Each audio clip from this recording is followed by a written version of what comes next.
konverentsi esimese päeva teine sessioon finantseerimise kättesaadavusest Eestis ja Põhjamaades räägib sellest, kuidas erinevate ettevõtete tegevust rahastada, nende kasvu, investeerimisprojekte. Tõotab tulla huvitav sessioon, mis koosneb kokku 4 põnevast ettekandest, mis kõik üksteist täiendavad.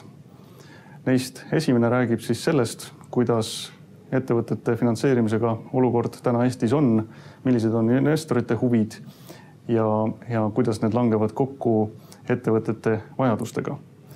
Sellele järgneb 2 ettekannet Eesti rahvusvahelise haardega ettevõtetelt, kellest üks on jaeturul tegutsev börsiettevõte ja teine erinevatel turgudel suurte projektidega tegelev ettevõte, mille kummagi juhid räägivad meile sellest, millised on nende kogemused suhetes investorite, rahastajatega ja millised on kogemused erinevate instrumentide kasutamisel.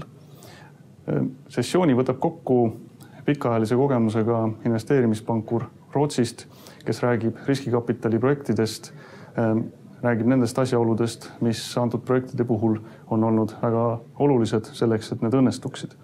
Nii et kokkuvõttes olen kindel, et tuleb väga huvitav sessioon kõigile, kes tegelevad ettevõtete finantseerimisega ja vaatame just nimelt finantseerimist selle erinevates aspektides.